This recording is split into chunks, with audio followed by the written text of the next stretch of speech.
ఆ బట్టను మన అక్షయంగా పొందాలి అంటే కనుక ఆ రోజు ఎర్రని వస్త్రాలు కానీ బంగారు రంగు వస్త్రాలు కానీ తెలుపులో గోల్డ్ కలర్ అంటే బంగారు వర్ణం కలిగినటువంటి ఎరుపు రంగు అయినా కలిగినటువంటి వస్త్రాలను దానంగా ఇస్తాము యథాశక్తి. కొంతమంది పట్టిస్తారు, కొంతమంది నేత బట్టలు ఇస్తారు.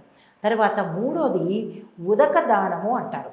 కొత్త కుండ తీసుకొని పసుపు రాసి బొట్లు పెట్టి గంధం రాసి దానిలో నీరు నింపి మూత పెట్టి లోపల ఒక నాణెము గంధము పసుపు కుంకుమ వేసి కొబ్బరి ఆకులు వేసి మూత పెట్టి, కొబ్బరి ఆకులు కాదు మామిడి ఆకులు వేసి తులసి ఆకులు వేసి ఈ ఏవైతే మంచి ఆకులు ఉంటాయో ఆ పత్రాలు వేసి మూత పెట్టి ఒక బ్రాహ్మణుడికి దానంగా ఇస్తే ఆ ఇచ్చిన వ్యక్తికి ఆజన్మాంతము నీటికి లోటు ఉండదు.